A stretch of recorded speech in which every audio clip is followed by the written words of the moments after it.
요즘 들어 부쩍 창밖을 보는 일이 잦아졌습니다.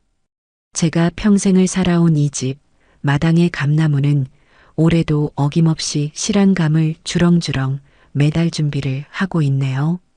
저 감나무는 제 남편, 그러니까 우리 아들 녀석의 아버지가 아들이 초등학교에 입학하던 해의 기념으로 심은 겁니다.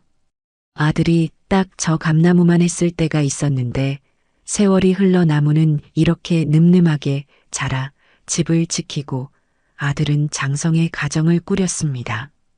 그리고 저는 그 아들 내외의 집에서, 아니 엄밀히 말하면 제 명의로 된 이 집에 얹혀 사는 신세가 되었지요. 모든 일의 시작은 3년 전 남편의 상을 치른 바로 그날이었습니다. 장례식장을 오가며 검게 그을린 아들 녀석의 얼굴이 아직도 선합니다. 모든 절차가 끝나고 텅 빈 집으로 돌아와 멍하니 앉아있는 제 옆에 아들과 며느리가 나란히 앉더군요.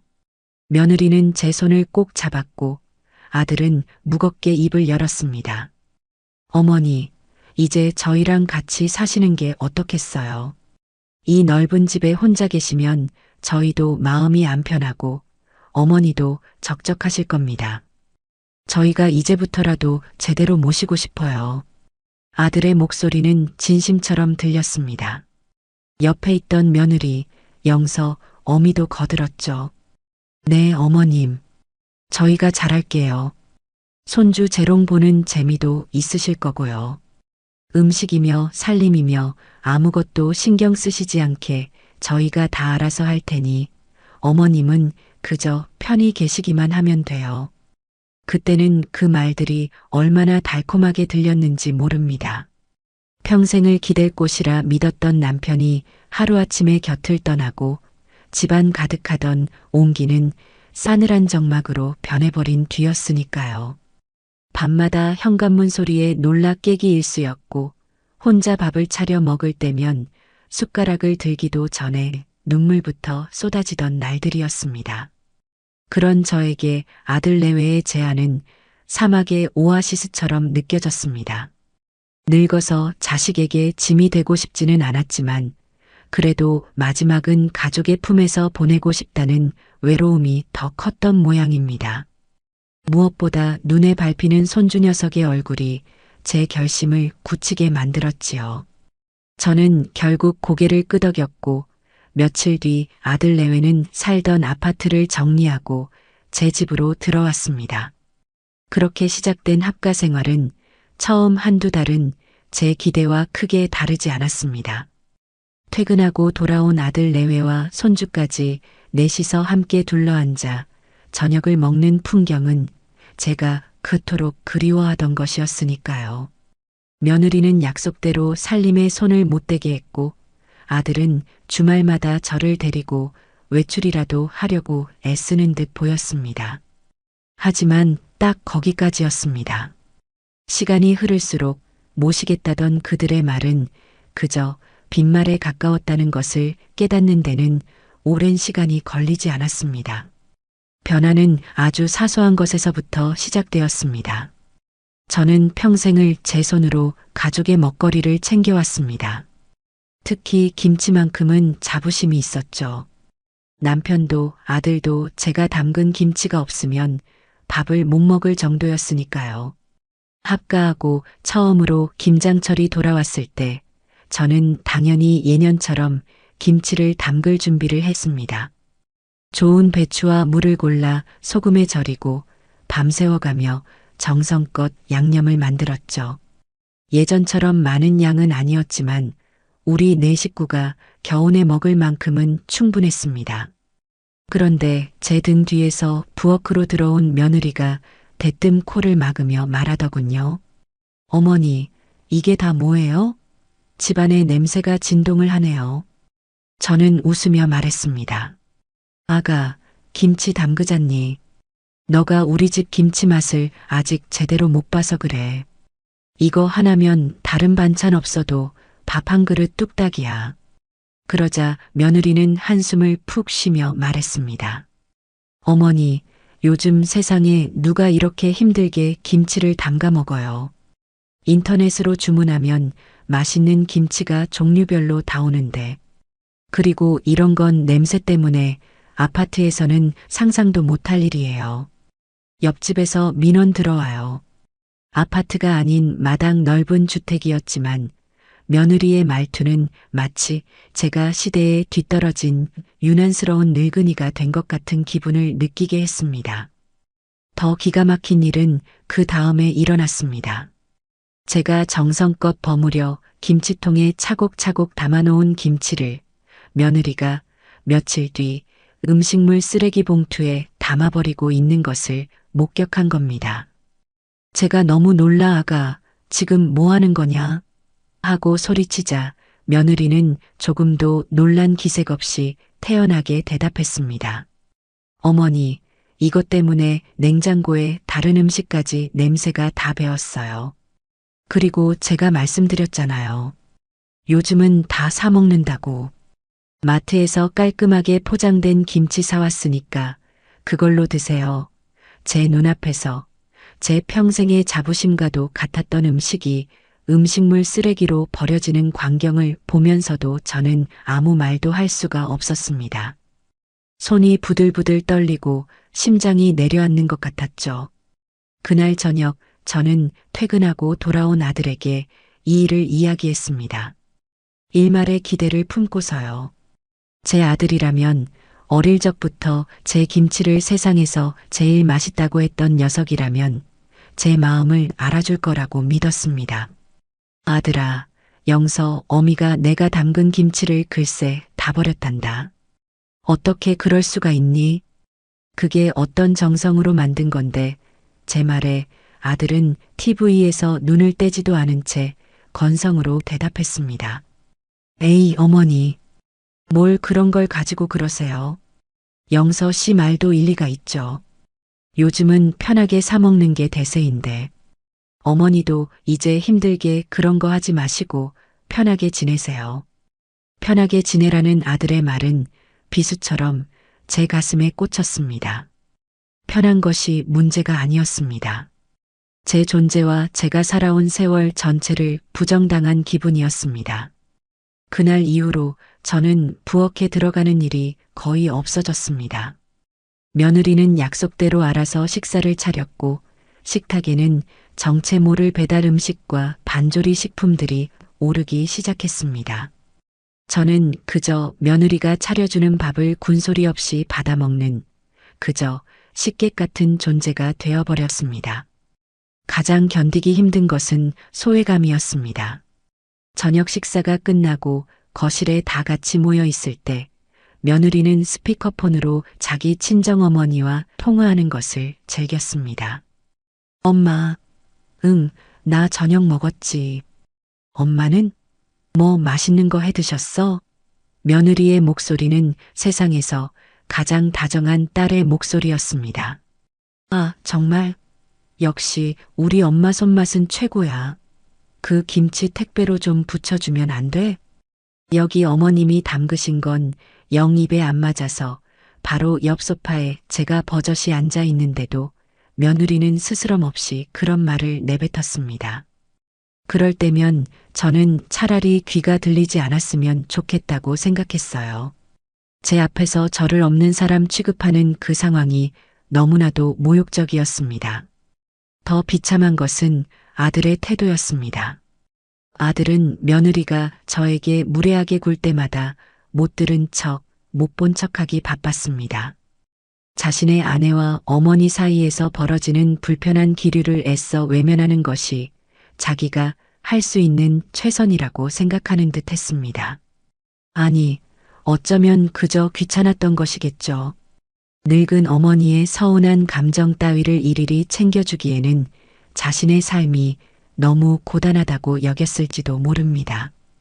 저는 점점 말이 없어졌고 방에 머무는 시간이 길어졌습니다. 손주 녀석과 놀아주는 것이 유일한 낙이었지만 그것마저도 며느리는 탐탁지 않아 했습니다. 어머니, 애벌은 나빠져요. 너무 오냐오냐 하지 마세요. 어머니, 옛날 방식은 지금 애들한테 안 맞아요. 제가 알아서 교육할게요. 며느리는 사사건건 제 육아 방식에 끼어들었고 결국 저는 손주를 편하게 안아주는 것조차 눈치를 보게 되었습니다. 모시겠다는 말은 허울뿐인 약속이 되었고 저는 이 집의 주인이 아니라 가장자리로 밀려난 이방인이 되어가고 있었습니다. 마당의 감나무는 해마다 무럭무럭 자라는데 이 집안에서 제 자리는 나날이 좁아지고 있었습니다. 저는 그저 창밖을 보며 남편이 사무치게 그리워지는 날들을 속으로 삼킬 뿐이었습니다. 모든 것이 폭발하기 직전에 고요하지만 위태로운 나날들이 그렇게 흘러가고 있었습니다. 김치 사건 이후로 제 마음속에는 눈에 보이지 않는 벽이 하나 세워졌습니다. 아들 내외 앞에서 웃고 있어도 그것은 진짜 웃음이 아니었고 그들이 차려주는 밥을 먹어도 모래알을 씹는 것처럼 서걱거렸지요. 저는 그저 이 집의 평화를 깨뜨리고 싶지 않은 혹은 분란을 일으킬 용기조차 없는 늙은이처럼 스스로를 위장하며 하루하루를 보냈습니다. 하지만 그런 제 최소한의 평화마저 깨뜨리는 사건들은 마치 예정된 수순처럼 연이어 터져 나왔습니다. 시작은 하나뿐인 손주 녀석의 5번째 생일이었습니다. 며느리는 아들 생일보다 더 유난을 떨며 며칠 전부터 부산을 떨더군요. 어머님, 이번 주말에 민준이 생일 파티 할 거예요. 제 친구들이랑 남편 회사 동료 몇 분 오시기로 했어요.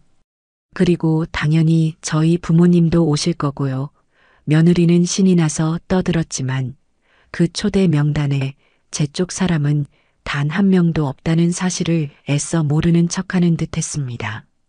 제 친구들은 남편 따라 세상을 떠나거나 먼 시골에 살고 있으니 부를 사람이 마땅치 않다는 것을 알면서도 그 사실이 새삼스레 저를 외롭게 만들더군요.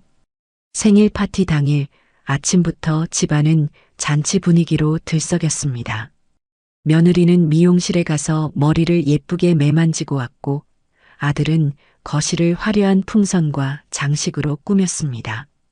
저는 그저 그들이 시키는 대로 소파를 옮기고 상을 닦는 것을 도울 뿐이었습니다. 잠시 후 현관문이 열리고 사돈 부부가 환한 얼굴로 들어섰습니다. 아이고, 우리 사위, 우리 딸, 고생이 많네. 사돈의 목소리가 울리자마자 아들과 며느리는 버선발로 뛰어나가 그들을 맞이했습니다. 장인어른, 장모님, 어서 오세요. 멀리 오시느라 힘드셨죠? 아들의 목소리는 평소 제게 말할 때와는 비교도 안 될 만큼 살갑고 정중했습니다. 사돈 부부는 양손 가득 손주의 선물을 들고 왔더군요. 거대한 로봇 상자와 최신형 태블릿 PC를 본 손주 녀석은 좋아서 방방 뛰었습니다.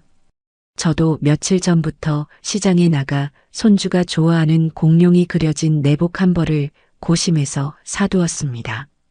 포장도 예쁘게 해서 건넸지만 제 선물은 값비싼 장난감들 옆에서 초라하게 밀려나 거실 한 구석에 놓였습니다. 그 누구도 제 선물을 풀어보거나 고맙다고 제대로 말해주는 이가 없었지요. 곧이어 며느리의 친구들과 아들의 직장 동료들이 도착했고 집안은 왁자지껄한 웃음소리로 가득 찼습니다. 저는 부엌에서 며느리가 주문한 배달 음식들을 접시에 옮겨 담고 과일을 깎아내느라 정신이 없었습니다. 마치 이 집의 주인이 아니라 시간제 도우미가 된 기분이었어요. 며느리는 제게 어머니, 저기 피자 좀 잘라서 내주세요. 어머니, 음료수 좀 더 가져다 주시겠어요? 하고 자연스럽게 일을 시켰습니다. 사돈 부부는 가장 상석에 앉아 아들이 따라주는 비싼 와인을 마시며 사람 좋은 웃음을 짓고 있었죠. 그 모습을 멀찍이서 바라보는데 울컥하고 서러움이 치밀어 올랐습니다. 남편과 제가 평생을 바쳐 일군 이 집에서 저는 완벽한 이방인이자 구경꾼이 되어 있었습니다. 설상가상으로 사돈 부부는 제게 위로랍시고 한마디 건네더군요. 사부인, 아들, 딸 키워서 이렇게 합가하고 사시니 얼마나 좋으세요. 저희는 딸 하나라 나중에 외로워서 어쩌나 걱정인데. 사부인은 든든하시겠어요. 그 말에 저는 아무 대답도 할 수 없었습니다. 그저 어색하게 웃어 보이는 제 얼굴 근육이 경련을 일으키는 것 같았죠. 든든하기는요. 제 속이 새까맣게 타들어가는 것을 저들은 조금이라도 짐작이나 할까요? 그날의 씁쓸함이 채 가시기도 전 또 다른 사건이 제 가슴에 못을 박았습니다. 어느 날 저녁 며느리가 백화점 쇼핑백을 대여섯 개나 들고 현관으로 들어섰습니다. 여보, 나왔어. 당신이 부탁한 거 사왔지. 며느리는 신이 나서 쇼핑백들을 거실 바닥에 와르르 쏟아냈습니다. 그중 가장 크고 고급스러운 상자를 열어 보이더군요. 윤기가 자르르 흐르는 붉은색 포장지 안에는 최고급 녹용 보약 세트가 들어 있었습니다. 이거 엄청 귀한 거래. 우리 아빠 기력 쇠하신 것 같아서 큰맘 먹고 샀어. 한 세트는 우리 집 거, 한 세트는 주말에 친정 갖다 드리게 며느리는 자랑스럽게 말하며 아들을 향해 생색을 냈습니다. 아들은 잘했어. 장인어른께 이만한 게 없지. 비쌌을 텐데라며 며느리의 어깨를 두드려 주었습니다. 저는 그저 말없이 그 광경을 지켜보고 있었습니다. 수십만 원은 좋게 넘어 보이는 보약을 자기 부모를 위해 눈 하나 깜짝 안 하고 사는구나 싶었죠. 그때 며느리가 마치 이제야 제가 생각났다는 듯이 작은 약국 봉투 하나를 툭 던지듯 제게 건넸습니다. 아, 맞다. 어머니, 이거요. 약국 간 김에 어머니 생각나서 비타민C 하나 샀어요. 이런 거라도 잘 챙겨 드셔야 오래 사시죠. 제 손에 들린 것은 세일 상품이라고 적힌 스티커가 붙어 있는 몇천 원짜리 비타민 영양제 한 통이었습니다. 사돈을 위한 수십만 원짜리 녹용 보약과 저를 위한 몇천 원짜리 비타민. 그 가격의 차이만큼이나 저와 사돈 사이의 노인거리가 아득하게 느껴졌습니다. 오래 사시라는 말은 더 이상 덕담으로 들리지 않고 빨리 죽지 않아 골치라는 저주처럼 들렸습니다. 저는 고맙다는 말 대신 방에 들어가서 좀 쉬어야겠다며 자리에서 일어섰습니다. 등 뒤에서 어머니는 맨날 피곤하시대라고 투덜거리는 며느리의 목소리가 희미하게 들려왔습니다. 그리고 마침내 제 인내심의 마지막 끈을 끊어버릴 대화가 제 귀에 들려온 것은 그로부터 한 달쯤 지났을 때였습니다. 사돈의 칠순 생신이 다가오고 있었죠. 주말 저녁 아들 내외는 소파에 나란히 누워 태블릿 PC를 들여다보며 속닥거리고 있었습니다. 저는 거실 한쪽에서 신문을 보는 척하며 그들의 대화에 귀를 기울였습니다. 여보, 아버지 칠순 잔치 어디서 할까? 그냥 한정식집 괜찮은 데서 할까? 무슨 소리야? 우리 아빠 첫 칠순인데. 당연히 호텔에서 해야지. 내가 알아봤는데 시내에 있는 S호텔 뷔페가 그렇게 잘 나온대. 호텔? 비싸지 않아? 비싸긴 뭐가 비싸. 1인당 15만 원짜리 코스도 있고 25만 원짜리 시그니처 코스도 있는데 이왕 하는 거 제일 좋은 걸로 해드려야지. 랍스터랑 스테이크 무제한으로 나오는 걸로. 우리 체면도 있고. 25만 원? 그럼 우리 식구랑 처가 식구들만 해도 돈이 얼만데. 자기야, 돈이 문제야? 평생 고생하신 우리 아빠야. 이 정도는 해드려야 도리지. 자기가 내는 것도 아니고 어차피 아버님 보험금 나온 걸로 하는 건데 뭐. 좋은 데 쓰면 좋잖아. 저는 그 순간 제 귀를 의심했습니다. 남편이 평생 저와 자식을 위해 꾸준히 마다치 않고 부었던 제가 아플 때 쓰려고 정 안 되면 아들 사업 자금이라도 보태주려고 아껴두었던 그 돈. 그 돈으로 사돈의 칠순 잔치를 호텔에서 열 계획을 세우고 있었던 겁니다. 심장이 바닥으로 쿵 떨어지는 기분이었습니다. 피가 거꾸로 솟는다는 말이 어떤 의미인지 그때 처음 알았습니다. 제 남편의 피와 땀이 밴 돈이 저를 투명인간 취급하는 사람들의 입으로 들어갈 랍스터와 스테이크 값으로 치러질 판이었습니다. 신문을 든 제 손이 부들부들 떨렸습니다. 저는 조용히 자리에서 일어나 제 방으로 들어왔습니다. 그리고 문을 잠갔습니다. 그날 밤 저는 결심했습니다. 더 이상은 안 된다. 이 집에서 이 사람들과는 단 하루도 더 같이 살 수 없다고요. 그 참담한 대화를 엿들은 후 제 생일이 다가왔습니다. 사실 기대 같은 것은 하지 않은 지 오래였습니다. 하지만 사람 마음이라는 게 참으로 간사해서 혹시나 하는 작은 희망의 불씨가 마음 한구석에서 꺼지지 않고 남아 있었나 봅니다. 내 생일만큼은, 그래도 나를 낳아준 어머니의 생일만큼은 기억해주지 않을까 하는 어리석은 기대였죠. 생일날 아침이 밝았습니다. 창밖은 여느 때와 다름없이 고요했고 집안의 공기는 차가웠습니다. 저는 평소보다 조금 일찍 일어나 미역국이라도 한 솥 끓여볼까 잠시 망설였습니다. 제 손으로 제 생일상을 차린다는 것이 처량하기도 했지만 그래도 아들 녀석이 어릴 적엔 제 생일 아침이면 엄마 미역국 진짜 맛있다며 2그릇씩 뚝딱 해치우곤 했었으니까요. 그 기억 하나에 기대 부엌으로 향하려는데 방문 밖에서 아들 내외의 목소리가 들려왔습니다. 여보, 나 오늘 늦어. 본부장님이랑 저녁 약속 있어. 당신도 민준이 챙기고 일찍 자. 알았어. 나도 오늘까지 끝내야 할 보고서가 있어서 아마 야근할 것 같아. 어머니 저녁이나 잘 챙겨드려. 그들의 대화 어디에도 어머니 생신이라는 단어는 존재하지 않았습니다. 마치 오늘이 1년 365일 중 그저 평범한 하루라는 듯이요. 잠시 후 두 사람은 출근 준비를 마치고 제 방문 앞에서 어머니 다녀오겠습니다 하고 의례적인 인사를 건네고는 현관을 나섰습니다. 굳게 닫힌 현관문을 보며 저는 그 자리에 한참을 서 있었습니다. 마음속에서 꺼질 듯 타오르던 작은 불씨가 차가운 재로 변해버리는 순간이었습니다.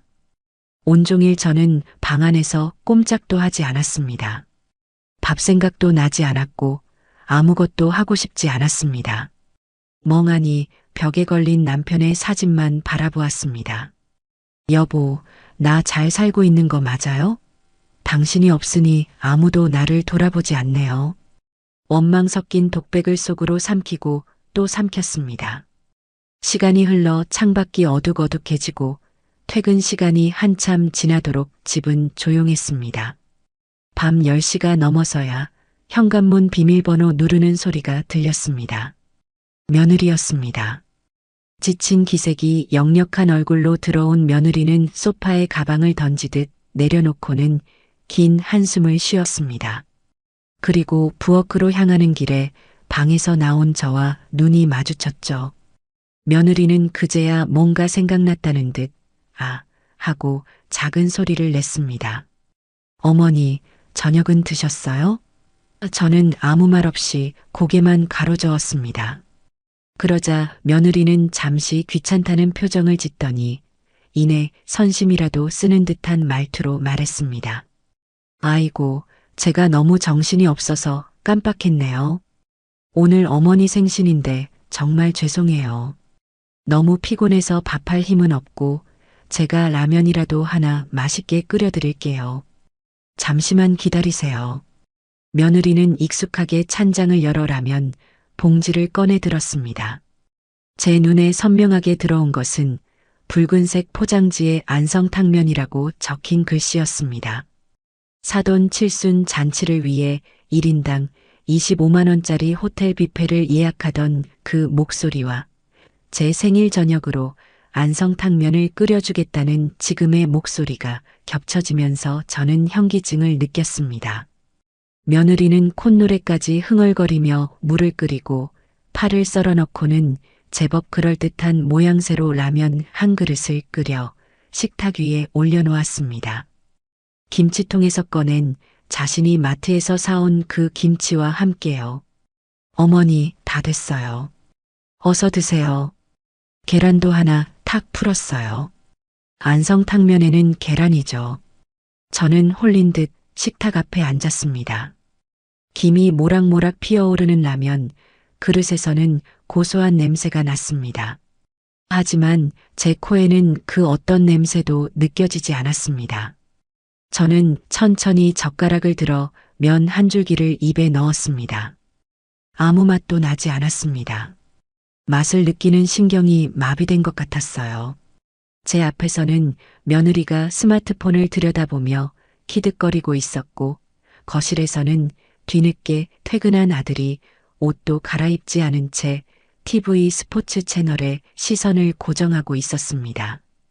그 누구도 제게 생신 축하드려요라는 말 한마디 건네지 않았습니다. 이 집에서 제 70평생의 생일은 이렇게 안성탕면 한 그릇으로 정리되고 있었습니다. 저는 젓가락을 내려놓았습니다. 그리고 조용히 자리에서 일어나 제 방으로 향했습니다. 등 뒤에서 어머니, 왜 안 드세요? 불어요 하는 며느리의 목소리가 들렸지만 대답하지 않았습니다. 방문을 닫고 잠그는 순간 눈물이 터져 나올 것 같았지만 애써 참았습니다. 이제 울 때가 아니었습니다. 우는 것은 지는 것이고 저는 더 이상 지고 싶지 않았습니다. 저는 장롱 가장 깊숙한 곳, 남편의 양복이 들어있던 자리에 고이 모셔두었던 오동나무 상자를 꺼냈습니다. 상자 뚜껑을 열자 조금은 빛이 바랜 붉은색 표지의 책자가 모습을 드러냈습니다. 등기권리증, 제 이름 석자와 이 집의 주소가 선명하게 인쇄된 이 집이 온전히 제 소유임을 증명하는 서류였습니다. 남편이 세상을 떠나기 전 혹시 모르니 당신 이름으로 해두는 게 마음이 편하겠다며 제 손에 쥐어준 것이었죠. 저는 그 서류를 가슴에 품고 밤을 새웠습니다. 더 이상 망설일 이유가 없었습니다. 서러움과 모멸감은 차가운 결심으로 굳어졌습니다. 이 모욕의 사슬을 제 손으로 직접 끊어버리기로 마음먹었습니다. 안성탕면으로 기억될 그 생일 밤이 지나고 새로운 아침이 밝았습니다. 밤새 한숨도 자지 못했지만 정신은 오히려 맑고 또렷했습니다. 마치 오랫동안 저를 짓누르던 무거운 안개가 걷히고 가야 할 길이 선명하게 보이는 기분이었습니다. 아들 내외는 여느 때처럼 아침 식사도 거른 채 분주하게 출근 준비를 했습니다. 제 방문 앞에서 들려오는 그들의 목소리는 이제 더 이상 제 마음에 어떤 파문도 일으키지 못했습니다. 그들은 곧 남이 될 사람들이었으니까요. 두 사람이 집을 나서고 현관문이 닫히는 소리가 들리자마자 저는 행동을 개시했습니다. 가장 먼저 한 일은 지난 몇 년간 눈여겨보았던 동네 부동산에 전화를 거는 것이었습니다. 남편이 살아있을 때부터 오랫동안 한자리에서 영업해 온 사장님 인상이 푸근하고 정직해 보였던 곳이었죠. 수화기를 드는 손이 아주 살짝 떨렸지만 이내 마음을 다잡고 번호를 눌렀습니다. 네, 복부동산입니다. 사장님, 저 여기 연희동 34번 길 단독주택 집주인인데요. 아, 네. 어르신, 무슨 일이세요? 사장님은 제 목소리를 기억하는 듯 했습니다. 저는 심호흡을 한번 하고 제 인생을 바꿀 말을 내뱉었습니다. 집을 좀 팔려고요. 최대한 빨리 그리고 조용하게 처리하고 싶습니다. 수화기 너머에서 사장님의 놀란 숨소리가 들리는 듯 했습니다. 네, 집을요? 그 좋은 집을 왜 갑자기 저는 길게 설명하지 않았습니다. 개인적인 사정이 좀 있습니다. 그러니 아들 내외는 모르게 아주 비밀리에 진행해 주실 수 있겠습니까? 제 목소리에는 망설임이 없었습니다. 상황을 파악한 사장님은 이내 사무적인 목소리로 말했습니다. 알겠습니다, 어르신. 자세한 이야기는 직접 뵙고 나누는 게 좋겠습니다. 오늘 오후에 가족분들 안 계실 시간에 잠시 댁으로 찾아뵈어도 괜찮겠습니까? 네, 그렇게 해주십시오. 전화를 끊고 나니 심장이 세차게 뛰기 시작했습니다. 두려움이 아닌 어떤 해방감에서 오는 떨림이었습니다. 약속한 오후 2시 부동산 사장님이 집으로 찾아왔습니다. 저는 혹시나 며느리가 일찍 퇴근할까 싶어 조마조마한 마음으로 그를 안으로 들였습니다. 사장님은 집안을 둘러보며 연신 감탄했습니다. 이야, 어르신. 집 관리 정말 잘하셨네요. 남양이라 볕도 잘 들고 마당도 이만하면 정원 꾸미기에도 딱이고요. 요즘 이런 주택 찾기가 하늘의 별 따기입니다. 그는 거실에 앉아 장부와 서류들을 꺼내 놓았습니다. 어르신, 이 집이 대지 지분도 크고 위치도 좋아서 아마 내놓기만 하면 금방 새 주인이 나타날 겁니다. 사장님은 최근 주변 시세를 바탕으로 예상 매매가를 조심스럽게 제시했습니다. 제가 생각했던 것보다 훨씬 큰 액수였습니다.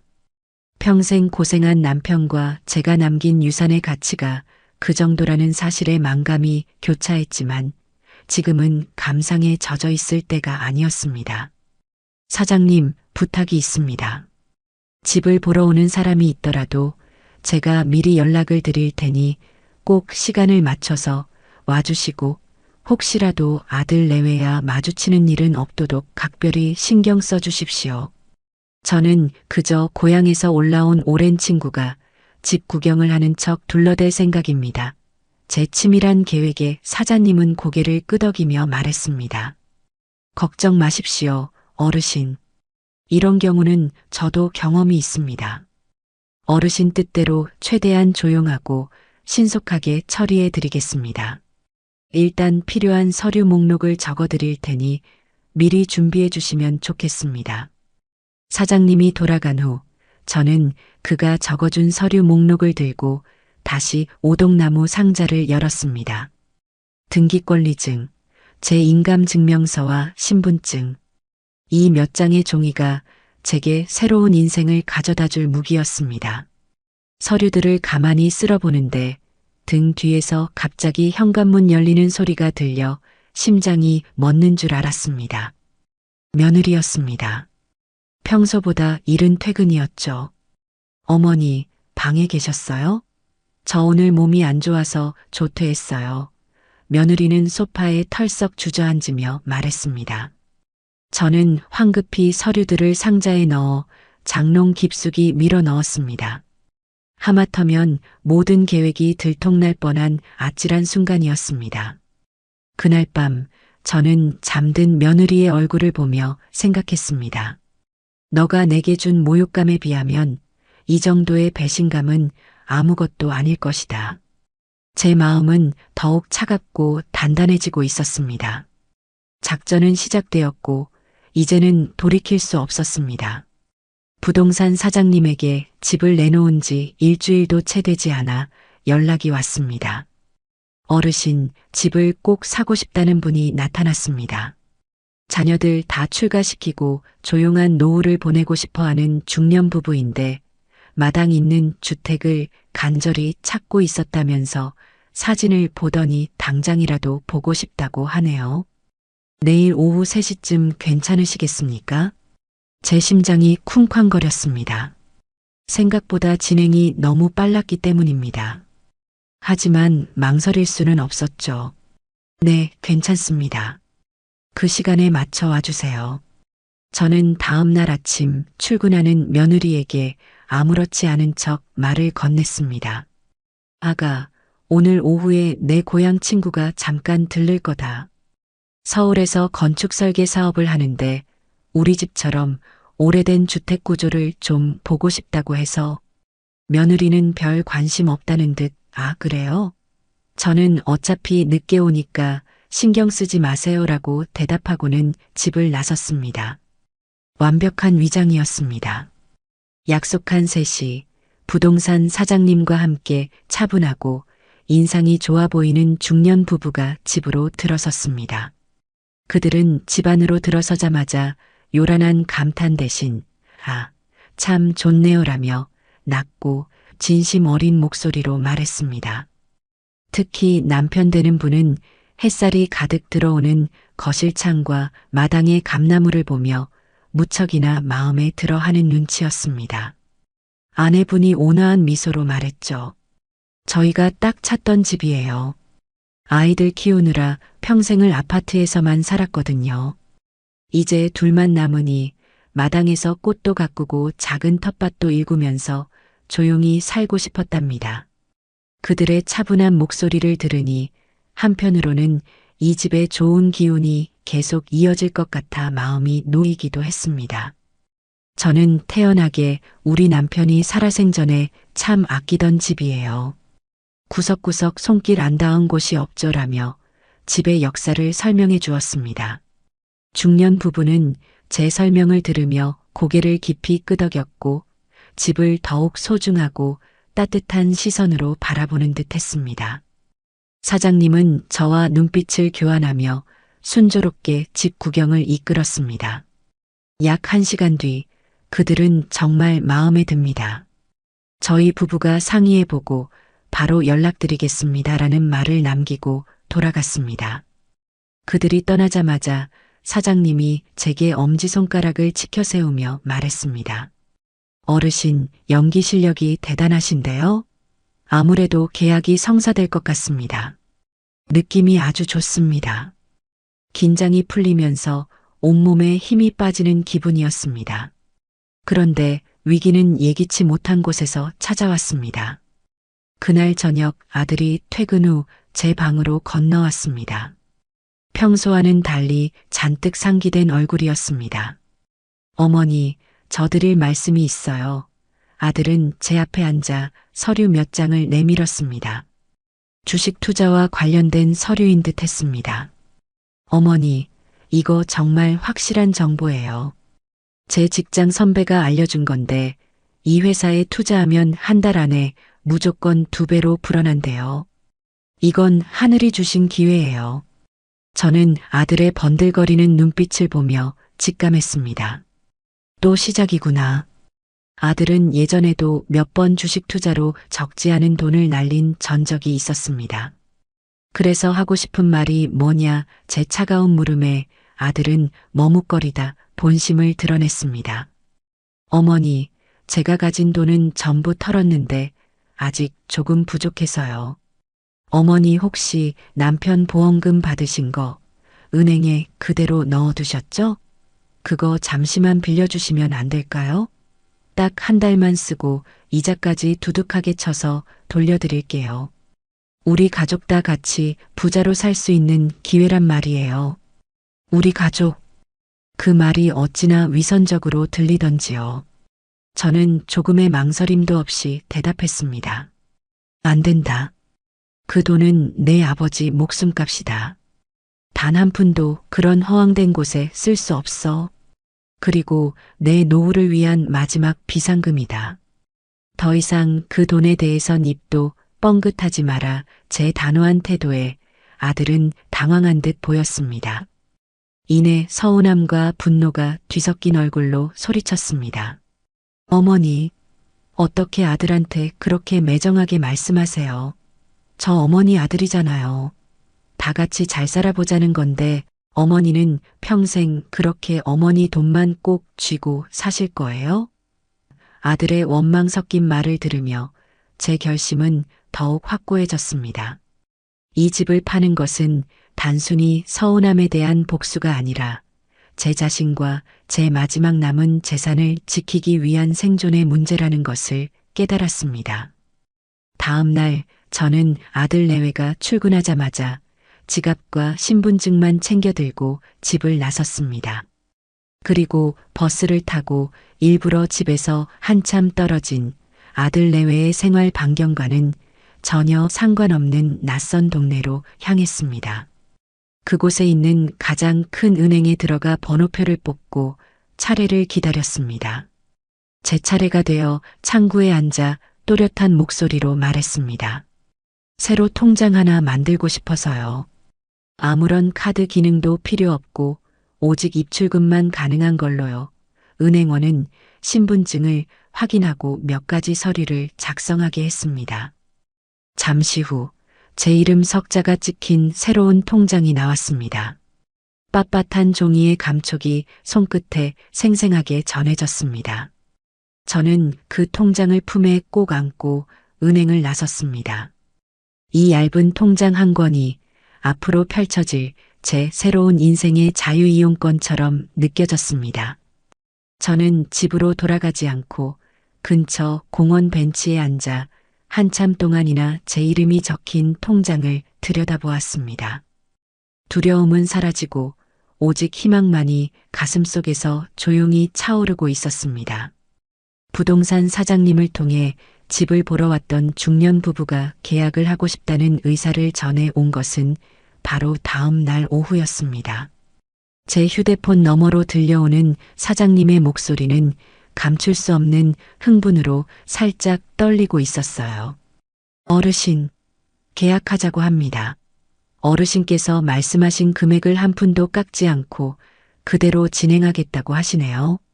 이런 경우는 정말 드문데 집을 정말 마음에 들어 하시는 모양입니다. 그 말을 듣는 순간 제 마음속에서는 오히려 폭풍이 지나간 듯한 고요함이 찾아왔어요. 이제 정말로 제 인생의 배가 새로운 항구를 향해 닻을 올렸다는 것이 실감났습니다. 더 이상 망설일 필요도 뒤돌아볼 이유도 없었죠. 계약 날짜는 사흘 뒤 오후 2시로 잡혔습니다. 제게 주어진 그 사흘이라는 시간은 제 인생 전체를 통틀어 가장 길면서도 가장 짧은 시간처럼 느껴졌어요. 하루는 1000년 같다가도 또 하루는 눈 깜짝할 사이에 지나갔습니다. 저는 그 시간 동안 겉으로는 평소와 다름없이 행동했습니다. 며느리가 차려주는 맛없는 저녁을 군말 없이 먹었고 거실에서 시끄럽게 울리는 TV 소리를 배경음악 삼아 뜨개질을 하기도 했죠. 하지만 제 머릿속은 온통 앞으로의 계획으로 가득 차 있었습니다. 마치 중요한 전투를 앞둔 장수처럼 저는 제 인생의 향방을 가를 결전의 날을 차분히 준비하고 있었어요. 마침내 계약 당일이 밝았습니다. 저는 새벽같이 일어나 목욕 재개부터 했습니다. 제 인생에서 가장 중요한 계약을 맺는 날인데 흐트러진 모습을 보이고 싶지 않았기 때문이에요. 장롱 깊숙이 넣어두었던 몇 년 전 아들 결혼식 때 입었던 가장 고운 빛깔의 한복을 꺼내 입을까 잠시 고민도 했어요. 하지만 이내 고개를 저었습니다. 이것은 잔치가 아니라 저만의 독립전쟁이니까요. 저는 가장 단정하고 깔끔한 외출복을 골라 입고 희끗희끗한 머리를 빗어 단정하게 쪽을 쪘습니다. 거울에 비친 제 모습은 여느 때의 저와 다름없는 평범한 늙은이였지만 제 눈빛만큼은 그 어느 때보다 형형하게 빛나고 있다는 것을 스스로 느낄 수 있었습니다. 부엌에서 부산을 떨던 며느리가 그런 저를 보고 의아한 듯 물었습니다. 어머니, 오늘 어디 중요한 약속 있으세요? 평소랑 다르게 많이 신경 쓰신 것 같아요. 저는 이미 수십 번도 더 연습해둔 대본을 아주 자연스러운 연기 톤으로 읊었습니다. 응, 아가. 저번에 말했던 내 고향 친구 있잖니. 아들네 집이 이 근처인데 오늘 그 집에 일이 있어서 온 김에 나랑 점심이나 한 끼 하자고 해서 오랜만에 만나는 거라 좀 차려입었다. 제 완벽한 연기에 며느리는 아, 그러세요? 그럼 맛있게 드시고 오세요라며 조금의 의심도 품지 않는 눈치였습니다. 저는 속으로 쾌재를 부르며 유유히 현관문을 나섰습니다. 부동산으로 향하는 버스 안, 차창 밖으로 익숙한 동네 풍경들이 빠르게 스쳐 지나갔습니다. 제 젊은 시절의 웃음과 눈물이, 남편과의 추억이, 아들을 키우던 기억이 구석구석 배어 있는 곳이었죠. 하지만 이상하게도 슬프거나 아쉽다는 생각은 들지 않았어요. 오히려 낡고 오래된 옷을 벗어버리는 듯한 시원함마저 느껴졌습니다. 부동산 사무실의 유리문을 열고 안으로 들어서자 약속 시간에 맞춰 와 있던 중년 부부와 부동산 사장님이 저를 반갑게 맞아주었습니다. 어르신 오셨습니까? 이쪽으로 앉으시죠.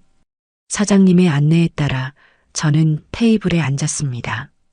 제 맞은편에는 중후한 인상의 중년 남성과 온화한 미소를 띤 중년 여성이 앉아 있었습니다. 그들의 얼굴에는 경박한 설렘이 아닌 오랜 기다림 끝에 마음에 드는 안식처를 찾았다는 깊은 만족감이 서려 있었어요. 중년 부인은 제게 따뜻한 목소리로 말을 건넸습니다. 어머님, 다시 뵙게 되어 반갑습니다. 저희가 며칠 동안 다른 집도 여러 군데 더 둘러보았는데 이 집만한 곳이 없더라고요. 특히 마당의 감나무가 자꾸 눈에 밟혀서 저희도 이제 아이들 다 키워서 분가시키고 부부 둘이서 조용히 흙 만지면서 살고 싶다는 생각을 오래전부터 해왔거든요. 그 말을 듣는 순간 저는 이 부부라면 제 집을, 아니 남편의 집을 진심으로 아끼고 사랑해 줄 수 있을 거라는 확신이 들었습니다. 제 선택이 틀리지 않았다는 안도감에 저도 모르게 미소를 지으며 대답했죠. 그래요. 그 감나무가 우리 집의 역사나 마찬가지랍니다. 좋은 분들이 오셔서 그 역사를 이어가 주신다니 저야말로 마음이 놓이네요. 화기애애한 분위기 속에서 계약 절차는 시작되었습니다. 두꺼운 표준 매매 계약서가 테이블 위에 펼쳐졌고 사장님은 마치 법정의 판사처럼 계약서의 조항들을 하나하나 짚어가며 큰 소리로 읽어 내려갔습니다. 매매 대금 그 중에서도 오늘 지급될 계약금의 액수, 중도금과 잔금 지급 일정, 그리고 가장 중요한 소유권 이전 날짜까지 사장님의 목소리를 들으며 저는 서류에 적힌 글자들을 꼼꼼하게 눈으로 쫓았습니다. 제 남은 인생의 무게가 걸린 계약이었으니까요. 모든 설명이 끝나고 마침내 도장을 찍을 시간이 다가왔습니다. 사장님이 제 앞으로 묵직한 인주와 함께 제 이름 석자가 선명하게 새겨진 도장을 건네주었습니다. 저는 도장을 손에 꽉 쥐었습니다. 단순히 나무로 만든 작은 도장이 아니었어요. 그것은 제 70평생의 한과 서름, 그리고 앞으로 되찾게 될 제 존엄과 자유의 무게를 모두 담고 있는 듯 했습니다. 도장을 찍기 직전 아들의 얼굴과 며느리의 비웃던 얼굴이 환영처럼 눈앞을 스쳐 지나갔습니다. 하지만 그 환영들은 더 이상 제 마음을 흔들지 못했습니다. 오히려 제 결심을 더욱 단단하게 만드는 기폭제가 되었을 뿐이죠. 저는 숨을 한번 깊게 들이마신 뒤 계약서 위 매도인이라 적힌 제 이름 옆 칸에 한치의 망설임도 없이 힘껏 도장을 내리찍었습니다. 쾅! 묵직하고 둔탁한 소리가 사무실 안에 울려 퍼졌습니다. 그 소리는 마치 과거의 저에게 보내는 사망 선고이자 새로운 저의 탄생을 알리는 우렁찬 울음소리 같았습니다. 계약을 모두 마치자 중년 부부는 자리에서 일어나 제게 깊숙이 허리를 숙여 인사했습니다. 어머님, 정말 감사합니다. 이 집, 저희가 가진 모든 것을 다해 소중히 여기겠습니다. 저희가 사는 동안은 절대 이 집의 가치가 떨어지는 일은 없을 겁니다.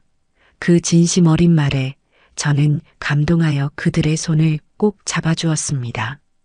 두 분께 이 집을 넘기게 되어 정말 다행입니다. 부디 이 집에서 행복한 날들만 가득하시길 바랍니다.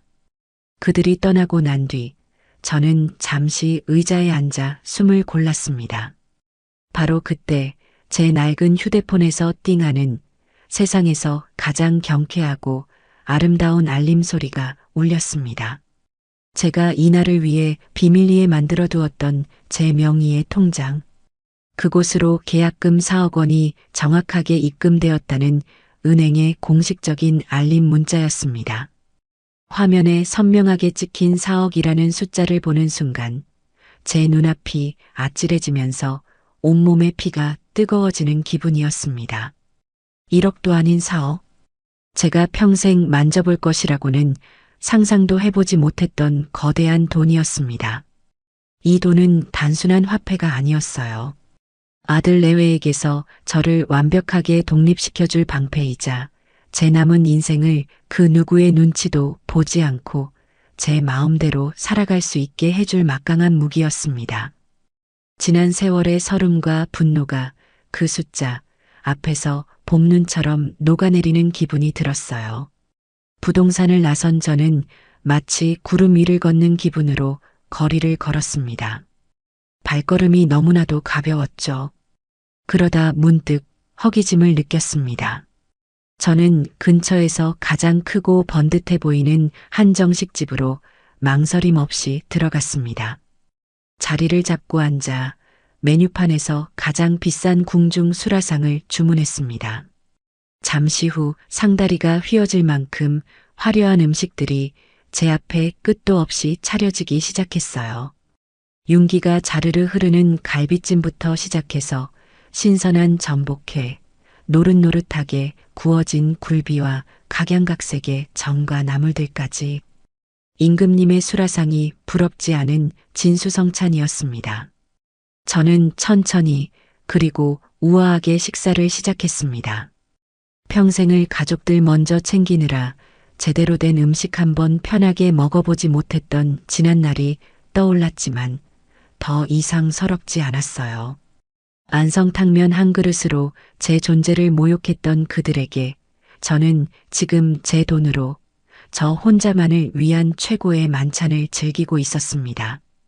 이것만큼 통쾌하고 완벽한 복수가 또 있을까요? 저는 음식을 하나하나 음미하며 아주 오랫동안 그 자리에 앉아 있었습니다. 식사를 마친 뒤 저는 당당하게 카운터로 걸어가 제 이름이 새겨진 카드로 값을 치렀습니다. 식당을 나서는 제 어깨는 그 어느 때보다 떳떳하고 활짝 펴져 있었습니다. 4억이라는 거대한 계약금이 제 비밀 통장에 들어온 순간부터 세상은 완전히 다르게 보이기 시작했습니다. 그 돈은 제게 경제적인 자유뿐만 아니라 그동안 잃어버렸던 자신감과 자존감까지 되찾아 주었죠. 잔금일까지 남은 한 달의 시간 동안 저는 제 인생의 두 번째 막을 열어줄 새로운 무대를 찾아 나섰습니다. 온전히 저만의 의지와 취향으로 채워질 새로운 보금자리를 마련하는 것이 제게 주어진 가장 중요한 임무였어요. 저는 더 이상 아들 내외에게 친구 문병이라는 구차한 변명을 대지 않았습니다. 대신 요즘 노인복지관에서 하는 노래 교실에 다니기 시작했다고 선언해버렸죠. 매일 아침 일정 시간에 집을 나서는 저를 보며 며느리는 어머니, 재미있으세요? 하고 건성으로 물었지만 제가 어디서 무엇을 하든 더 이상 깊은 관심을 두지 않는 눈치였습니다. 오히려 제가 집에 없는 시간을 반기는 듯 했고요. 그들의 무관심은 제게 완벽한 자유시간을 선물해 주었습니다. 저는 매일같이 여러 부동산을 드나들며 집을 보러 다녔습니다. 제 조건은 아주 까다롭고도 명확했어요. 첫째, 무조건 남양이어야 하고 햇살이 잘 들어와야 한다. 둘째, 좁아도 좋으니 혼자 살기에 편리한 현대적인 구조여야 한다. 셋째, 창밖으로 보이는 풍경이 아름다워야 한다. 넷째, 너무 외진 곳이 아니라 병원이나 마트, 은행 같은 편의시설이 가까워야 한다. 그리고 마지막으로 저처럼 혼자 사는 노인들이 교류할 수 있는 커뮤니티가 잘 형성된 곳이어야 한다는 것이었죠. 며칠 동안 수십 군데의 집을 보러 다녔습니다. 어떤 오피스텔은 구조는 마음에 들었지만 창문을 열면 옆 건물의 벽만 보여서 감옥처럼 답답했어요. 또 어떤 신축 빌라는 깨끗하긴 했지만 동네 분위기가 너무 삭막하고 젊은 사람들만 북적여서 제가 섞여들기 힘들 것 같다는 느낌이 들었습니다. 부동산 중개인들은 까다로운 제 조건에 혀를 내두르면서도 거액의 집을 판 돈으로 새 집을 구하는 큰손 할머니를 쉽사리 포기하지는 못했죠. 그러던 어느 날 한 중개인이 어르신이 찾으시는 조건에 딱 맞는 곳이 있는데 한번 가보시겠어요? 라며 저를 한 아파트 단지로 이끌었습니다. 시내 중심가에서는 조금 떨어져 있었지만 지하철역이 바로 앞에 있고 단지 전체가 거대한 숲과 공원으로 둘러싸인 곳이었어요. 단지 입구에 들어서는 순간부터 제 마음이 편안해지는 것을 느꼈습니다. 잘 가꾸어진 조경수들 사이로 산책로가 나 있었고 단지 내 상가에는 병원, 약국, 은행, 마트 등 필요한 모든 시설이 갖추어져 있었습니다. 중개인이 저를 데려간 곳은 로열층으로 불리는 12층의 한 집이었습니다. 현관문을 열고 안으로 들어서는 순간 저는 저도 모르게 아하고 낮은 탄성을 내뱉었습니다. 20평 남짓한 공간이었지만 전면창을 통해 쏟아져 들어오는 눈부신 햇살이 집안 가득 따스한 온기를 불어넣고 있었어요. 그리고 그 창밖으로는 마치 한 폭의 그림처럼 사계절의 변화를 온몸으로 느낄 수 있는 아름다운 공원 풍경이 파노라마처럼 펼쳐져 있었습니다. 멀리 보이는 산 능선과 가까이 보이는 푸른 숲, 그리고 그 사이로 보이는 작은 호수까지 제가 꿈에 그리던 바로 그 풍경이었습니다. 저는 홀린 듯 집안을 둘러보았습니다. 방 2개와 거실, 그리고 현대식으로 꾸며진 깨끗한 주방과 화장실. 혼자 살기에는 더할 나위 없이 완벽한 구조였어요. 특히 제 마음을 사로잡은 것은 거실과 이어진 작은 발코니였습니다. 널찍한 공간은 아니었지만 한쪽 벽면 전체에 화단을 만들 수 있도록 설계되어 있었죠. 이곳에 작은 텃밭을 가꾸며 상추도 심고 고추도 키우고 예쁜 꽃들도 키울 수 있겠다는 생각에 벌써부터 가슴이 설레었습니다. 저는 중개인을 돌아보며 말했습니다. 더 볼 것도 없겠네요. 이 집으로 하겠습니다. 제 단호한 결정의 중개인은 역시 어르신, 안목이 대단하십니다. 이 집이 저희 단지에서도 가장 전망 좋기로 소문난 집입니다라며 서둘러 계약을 준비했습니다. 저는 그 자리에서 바로 계약금을 치르고 제 인생의 새로운 보금자리를 확정지었습니다. 새 집이 정해지자 그 안을 채울 가구들을 장만하는 일이 남았습니다. 그것은 제게 주어진 가장 즐거운 과제였어요. 저는 백화점 가구관부터 시작해서 유명 디자이너 가구 쇼룸, 그리고 저렴하고 실용적인 가구를 파는 대형 매장까지 며칠 동안 부지런히 돌아다녔습니다. 가구를 고르는 기준은 단 하나, 내 마음에 드는가 하는 것이었죠. 가장 먼저 고른 것은 소파였습니다. 아들네 집에 있던 온 가족이 앉아도 넉넉했지만 왠지 모르게 저를 주눅 들게 했던 어둡고 권위적인 가죽 소파는 제 선택지에 없었습니다. 대신 저는 보기만 해도 마음이 포근해지는 밝은 베이지색의 2인용 패브릭 소파를 골랐어요. 그 옆에는 언제든 다리를 편하게 올리고 쉴 수 있는 작은 스툴도 함께 주문했죠. 식탁은 며느리가 손님 맞이용으로 고집했던 거추장스러운 6인용 대리석 식탁이 아니라 창가에 놓고 홀로 아침 햇살을 맞으며 커피를 마시기에 딱 좋은 아담한 사이즈의 원형 원목 식탁을 선택했습니다. 침실 가구를 고를 때는 더욱 신중했어요. 평생을 딱딱한 온돌방에서 자거나 남편과 아들에게 좋은 침대를 양보하고 낡은 매트리스에서 잠을 잤던 저였습니다. 저는 난생 처음으로 제 몸을 위한 최고의 침대를 사기로 마음먹었죠. 수십 개의 침대에 직접 누워보고 제 허리를 가장 편안하게 받쳐주는 고급 라텍스 매트리스와 호텔식 침구 세트를 골랐습니다. 그리고 제가 가장 공을 들인 것은 커튼이었습니다. 저는 거실 창에는 햇살을 은은하게 투과시켜주는 옅은 상아색의 속 커튼을, 침실에는 숙면을 도와줄 안막 기능이 있으면서도 겉에는 제가 좋아하는 잔잔한 수국 자수가 놓인 아름다운 커튼을 골랐습니다. 가구를 고르는 내내 저는 마치 신혼살림을 장만하는 새색시처럼 들떠 있었습니다. 가구점 직원들은 혼자서 이 모든 것을 고르는 늙은이를 신기한 듯 쳐다보면서도 제 확고한 취향과 안목에 감탄하며 연신 칭찬을 아끼지 않았어요. 어머님, 정말 대단하세요. 이렇게 감각적으로 가구를 고르시는 분은 오랜만에 뵈어요. 새로 꾸미시는 집이 정말 예쁘겠어요.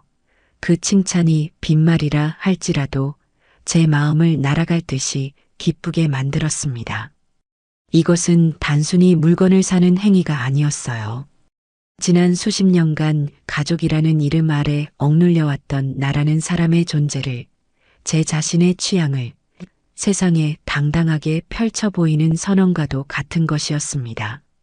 저는 모든 가구의 배송 날짜를 제 이사 날짜에 맞춰 예약하고 세상을 다 가진 듯한 뿌듯한 마음으로 집으로 향했습니다. 제 머릿속에는 이미 햇살 가득한 새 집이 제가 고른 아름다운 가구들로 채워져 반짝이고 있었습니다. 새 집주인인 중년 부부에게 집을 비워주기로 약속한 날짜는 정확히 일주일 뒤. 이제 더 이상 숨거나 비밀을 만들 필요가 없었습니다. 골마 터지기 직전의 종기를 제 손으로 직접 터뜨려야 할 시간이 온 것이지요.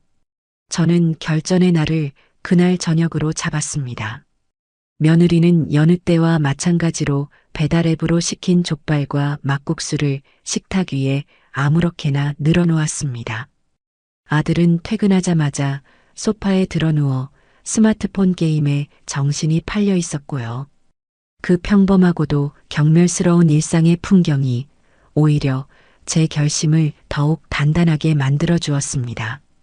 저는 제 방에서 오늘 은행에서 마지막으로 정리한 서류 봉투 하나를 들고 나왔습니다. 그리고 식탁 한쪽에 조용히 앉았어요. 며느리는 족발을 한 점 입에 넣고 우물거리며 제게 말했습니다. 어머니, 식사 안 하세요? 식으면 맛없는데. 저는 며느리를 똑바로 쳐다보며 말했습니다. 이것 좀 보고 먹으려고. 그런다. 그리고 제가 들고 온 서류 봉투를 식탁 중앙으로 밀어 놓았습니다. 아들과 며느리의 시선이 동시에 그 밋밋한 황색 서류 봉투로 향했죠. 아들은 귀찮다는 듯이 물었습니다. 뭔데요, 그게? 또 이상한 보험 광고지 같은 거 아니에요? 저는 봉투를 열어 안의 내용물을 천천히 꺼냈습니다. 가장 먼저 꺼낸 것은 며칠 전 새로 발급받은 이 집의 부동산 등기부등본이었습니다. 그리고 그 위에 중년 부부와 함께 도장을 찍었던 매매계약서 사본을 펼쳐 놓았죠. 마지막으로 제 비밀 통장의 잔액이 선명하게 찍힌 은행 거래 내역 확인서를 그 위에 포개어 놓았습니다. 이게 다 뭐예요, 어머니?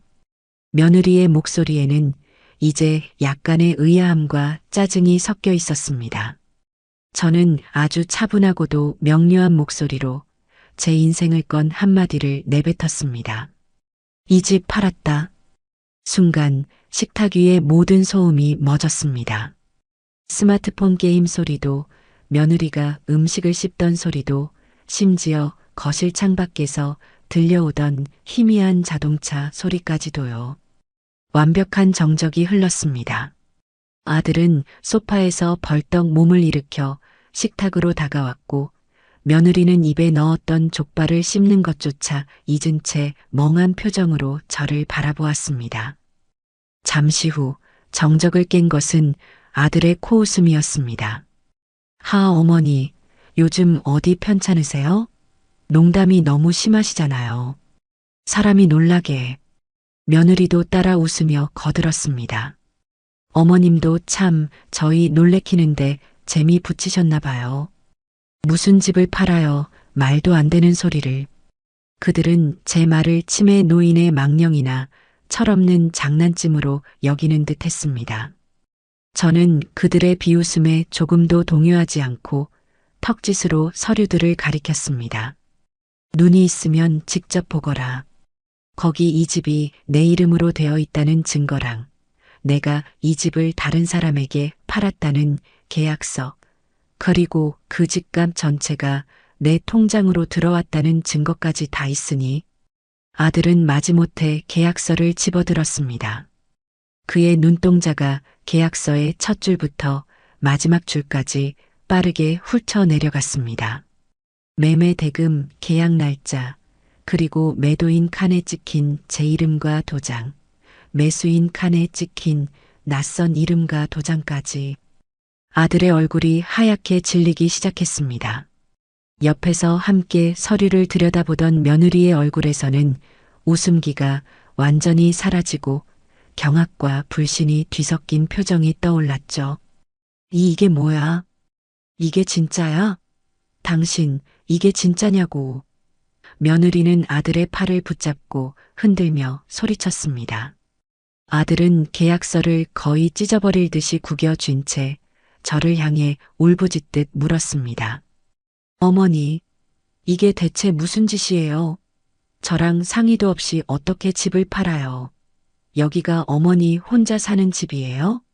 우리 가족이 다 같이 사는 집인데 어떻게 이럴 수가 있어요? 드디어 시작이었습니다. 저는 기다렸다는 듯이 차분하게 그들의 분노를 맞받아쳤습니다. 그래, 너희 가족이 사는 집이지. 하지만 이 집의 주인은 나다. 내 이름으로 된 내 집을 내가 팔겠다는데 누구의 허락을 받아야 하는 거니? 제 말에 며느리가 끼어들었습니다. 어머님, 그래도 이건 아니죠. 저희가 이 집 들어오면서 인테리어 한도는 생각 안 하세요? 저희도 이 집에 대한 권리가 있다고요. 저는 그 말을 듣고 실소를 금할 수가 없었습니다. 권리? 너가 말하는 권리가 고작 내 취향대로 꾸민 벽지와 소파 값이니? 나는 이 집을 사기 위해 그리고 내 남편을 키우기 위해 내 평생을 바쳤다. 내까지 인테리어 비용 몇 푼과 내 인생을 맞바꿀 수는 없는 일이지. 그리고 그 돈, 결국 내 남편, 내 아들이 번 돈 아니더냐. 그 돈의 출처가 어디인지 잊었어? 제 반격에 며느리는 얼굴이 시뻘개져서 아무 말도 하지 못했습니다. 이제 아들이 저를 향해 애원하기 시작했습니다. 어머니, 제발 진정하시고 말씀 좀 해보세요. 뭔가 오해가 있으셨던 거겠죠. 저희가 뭘 그렇게 잘못했다고 갑자기 집을 파세요. 네.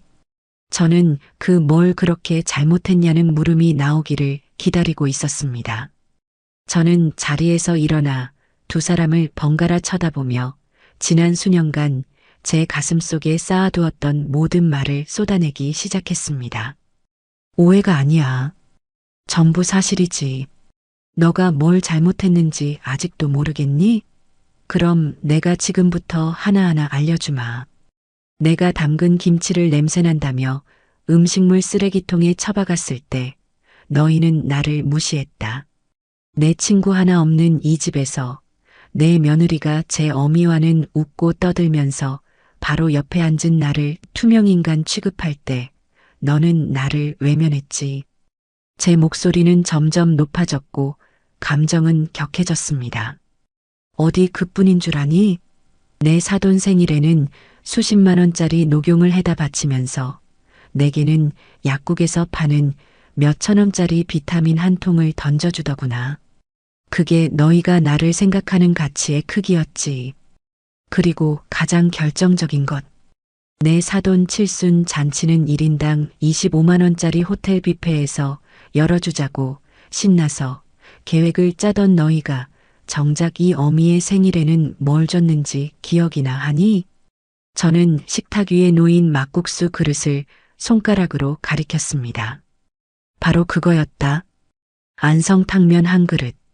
내 70평생의 생일은 너희에게 고작 라면 한 그릇의 가치밖에 되지 않았던 게다. 그 라면을 꾸역꾸역 목구멍으로 넘기면서 내가 무슨 생각을 했는지 아니? 그래, 더 이상은 당하고 살지 않겠다. 내 남은 인생이라도 나를 위해 살아야겠다고 결심했다. 이 집은 그 결심의 첫 번째 결과물일 뿐이야. 제 말이 끝나자 집안은 다시 한번 깊은 침묵에 휩싸였습니다. 아들과 며느리는 마치 벼락이라도 맞은 듯 넋이 나간 표정으로 저를 바라보고 있었습니다. 그들의 얼굴에는 더 이상 분노나 비웃음이 없었어요. 오직 자신들에게 닥친 재앙을 실감하기 시작한 자의 공포와 절망만이 가득했습니다. 그럼 우린 이제 어디로 가요? 며느리가 모기만 한 목소리로 간신히 물었습니다. 저는 그 질문에 가장 차갑고도 현실적인 답변을 들려주었습니다. 그건 너희가 알아서 할 일이지. 내가 너희 인생까지 책임져 줄 의무는 없잖니. 새 집주인에게 일주일 뒤까지는 집을 비워주기로 약속했다. 그러니 그 안에 너희가 살 집을 구해서 나가거라. 이 집은 이제 더 이상 너희 집이 아니야. 그 말을 끝으로 저는 제 방으로 들어와 문을 잠가버렸습니다.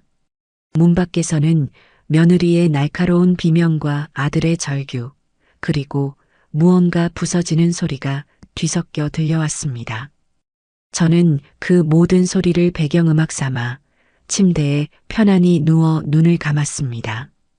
길고 길었던 전쟁의 서막이 끝나고 마침내 저는 승리의 고지에 올라서 있었습니다. 제가 집을 팔았다고 선언한 그날 밤부터 집안의 공기는 완전히 달라졌습니다. 평화롭던 위선은 사라지고 그 자리에는 지옥과도 같은 현실이 들어섰죠.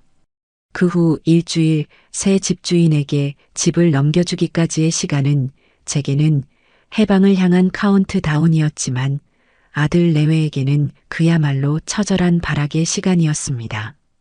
첫날은 주로 애원과 눈물로 시작되었습니다. 다음 날 아침 제 방문 앞에는 며느리가 퉁퉁 부은 눈으로 무릎을 꿇고 앉아 있었습니다. 제가 방문을 열자마자 며느리는 제 바짓가랑이를 붙잡고 울부짖기 시작했어요. 어머님, 제가 죽을 죄를 지었어요. 제가 생각이 짧았어요. 어머님 마음이 그렇게 상하신 줄도 모르고 정말 죄송해요. 제발, 제발 저희를 용서해 주세요.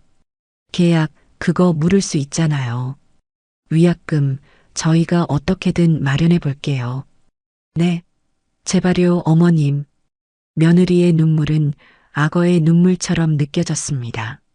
만약 제가 집을 팔지 않았다면 과연 저런 말을 했을까요?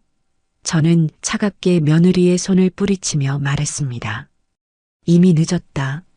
내 사과는 진심이 아니라 당장 길거리에 나앉게 될 신세를 면하기 위한 거짓말일 뿐이라는 걸 내가 모를 것 같으냐. 위약금은 계약금의 2배다. 8억이라는 돈을 너가 마련할 수 있다면 한번 해보려무나 제 말에 며느리의 얼굴에서 핏기가 가시는 것이 보였습니다. 그녀의 눈물 연기가 제게는 조금도 통하지 않는다는 것을 깨달은 것이죠. 눈물이 통하지 않자 이번에는 아들이 나섰습니다. 아들은 감정이 아닌 이성에 호소하는 전략을 택한 듯 했어요. 어머니, 감정적으로만 생각하지 마시고 현실적으로 좀 생각해 보세요. 일주일 안에 저희가 어디 가서 집을 구해요.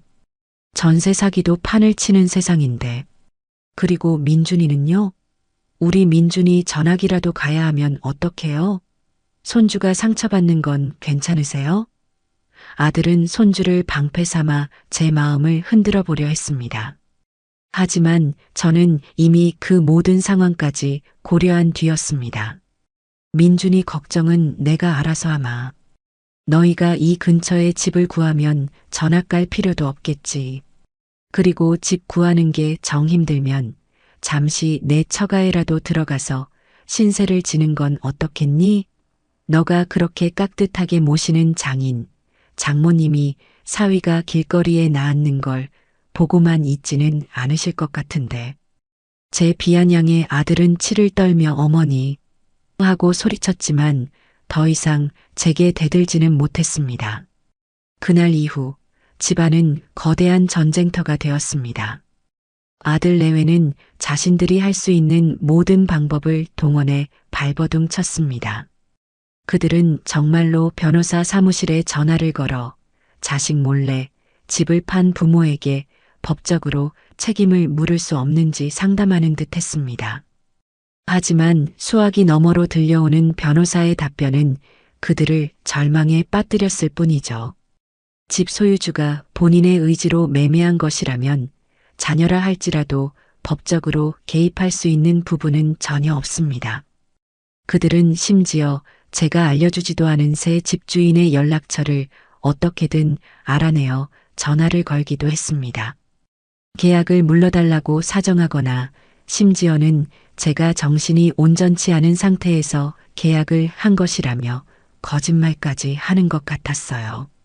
하지만 중년 부부는 오히려 제게 전화를 걸어 어르신, 따님과 아드님이 자꾸 전화를 해서 저희를 힘들게 하네요.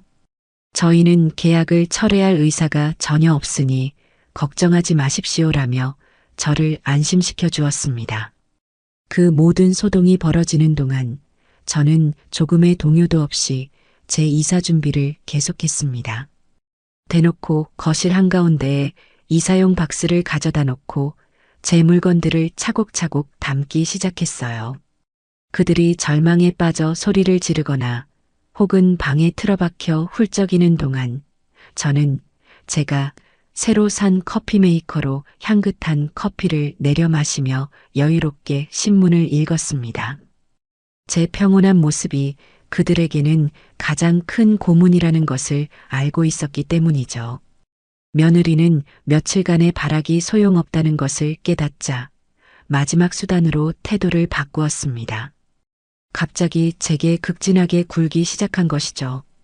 평소에는 쳐다보지도 않던 과일을 예쁘게 깎아 제 방으로 가져오거나 제 어깨를 주무르며 어머님, 제가 앞으로 정말 잘할게요. 매일 어머님이 좋아하시는 음식 해드리고 주말마다 같이 나들이도 가요. 그러니 제발 저희에게 마지막 기회를 한 번만 주세요라며 애교 섞인 목소리를 냈습니다. 저는 며느리가 깎아준 사과를 한 입 베어 물고는 말했습니다. 사과가 참 달구나. 하지만 이미 썩어버린 믿음을 되돌리기엔 너무 늦었지. 내 친절은 유효기간이 일주일도 채 남지 않았잖니. 제 전곡을 찌르는 말에 며느리는 더 이상 아무 말도 하지 못하고 돌아섰습니다. 마침내 제가 떠나기로 한 날 아침이 밝았습니다. 약속한 시간에 맞춰 제 새 집으로 향할 이사 트럭이 위풍당당하게 집 앞에 도착했습니다. 며칠간의 소동으로 헬쑥해진 아들 내외는 마치 사형 집행을 기다리는 죄수처럼 망연자실한 표정으로 그 광경을 바라보고 있었습니다.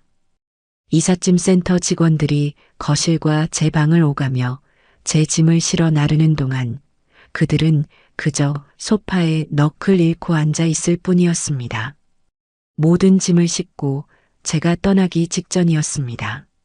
저는 마지막으로 그들에게 작별 인사를 하기 위해 다가갔습니다. 아들이 저를 보며 마지막 힘을 짜내듯 물었습니다. 어머니, 정말 가시게요? 저희를 정말 버리고 가실 거예요? 그의 목소리는 물기에 젖어 있었습니다. 저는 제 손가방에서 작은 봉투 하나를 꺼내 아들에게 건넸습니다. 이건 민준이 통장이다. 내가 따로 매달 교육비는 보내주마. 손주까지 고생시킬 생각은 없으니. 그리고 이건 너희에게 주는 내 마지막 배려다. 제가 건넨 또 다른 봉투에는 이사 비용과 한 달치 월세 정도에 해당하는 현금이 들어 있었습니다. 이 돈으로 급한 대로 살 곳을 구하거라.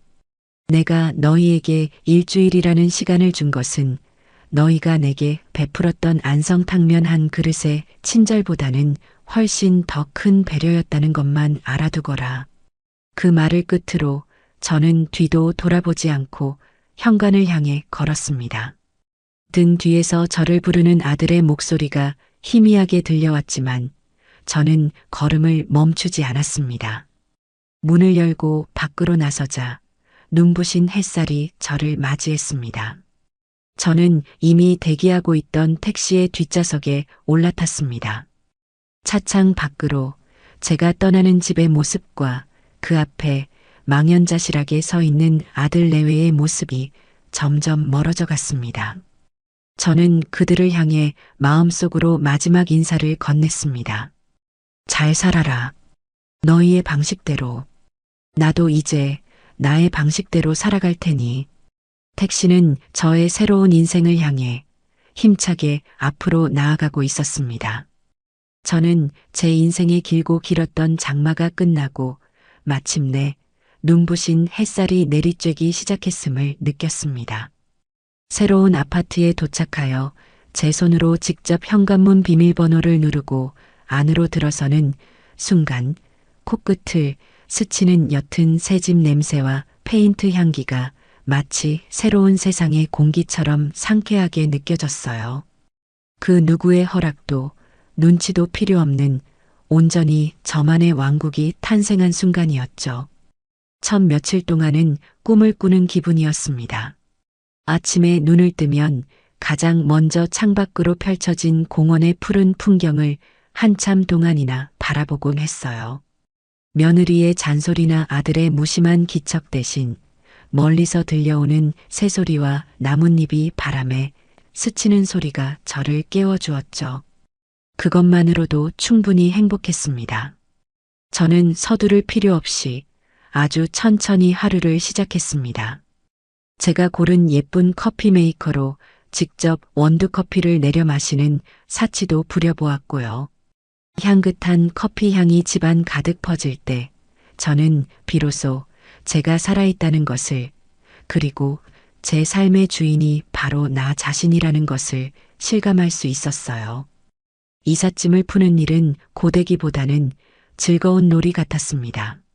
상자 속에 고이 담아온 제 과거의 조각들을 하나씩 꺼내어 새로운 자리를 찾아주는 일이었으니까요.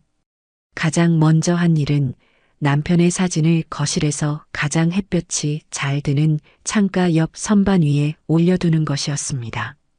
사진 속 남편은 여전히 인자한 미소로 저를 바라보고 있었죠. 여보, 나봐요. 나 이렇게 좋은 집으로 이사 왔어요. 이제 아무도 나를 함부로 대하지 못할 거예요.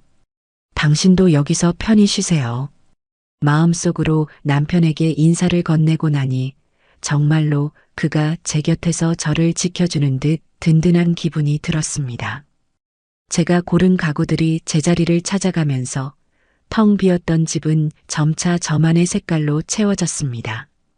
포근한 베이지색 소파에 앉아 다리를 쭉 뻗고 새로 산 커다란 텔레비전으로 제가 좋아하는 아침 드라마를 보는 자유.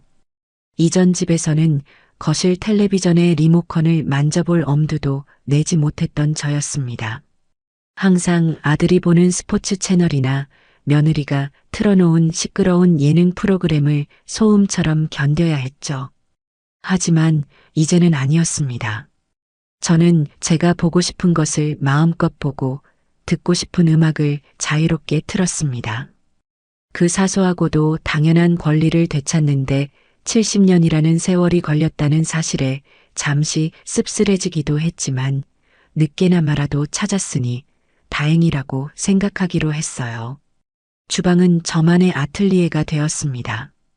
더 이상 며느리가 사다 놓은 인스턴트 음식이나 배달 음식이 아닌 제가 먹고 싶은 음식을 제 손으로 직접 해먹는 기쁨은 상상 이상이었죠. 저는 아파트 상가 마트에 가서 가장 신선한 채소와 고기를 골라왔습니다. 그리고 구수한 된장찌개를 끓이고 노릇하게 생선을 굽고 정갈하게 나물을 무쳤습니다. 특별할 것 없는 평범한 집밥이었지만 제게는 세상 그 어떤 진수성찬보다도 맛있게 느껴졌어요. 혼자서 창밖 풍경을 바라보며 즐기는 식사는 외롭기보다는 오히려 평화롭고 충만했습니다.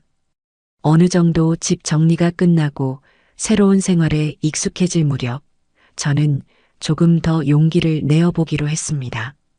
제 왕국 안에만 머물러 있는 것이 아니라 세상 밖으로 한 걸음 나아가 보기로 한 것이죠.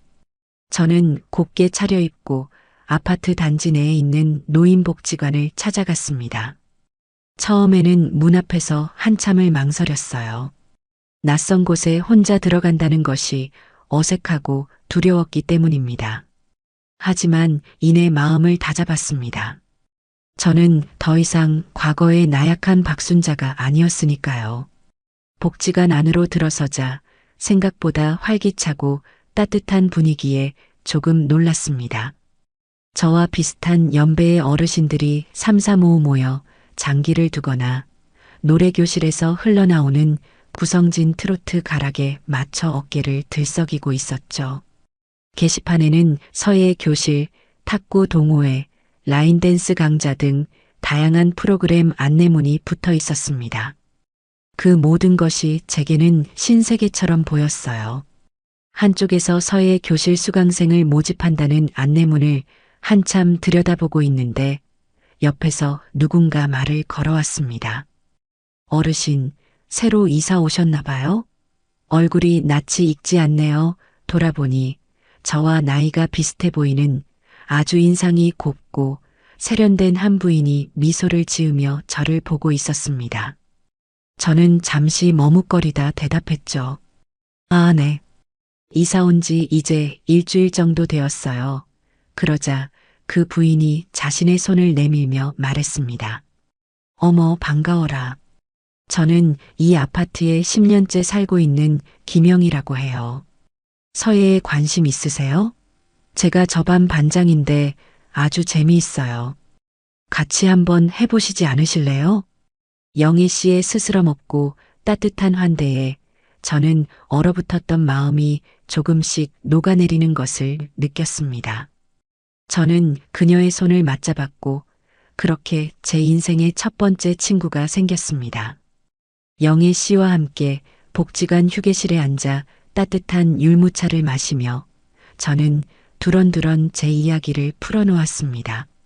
물론 집을 팔고 아들 내외를 내쫓았다는 자극적인 이야기는 쏙 뺀 채 남편과 차별하고 자식들도 다 분가해서 이제는 좀 조용하고 편한 곳에서 살고 싶어 혼자 이사를 왔다는 정도로 순화해서 말했죠.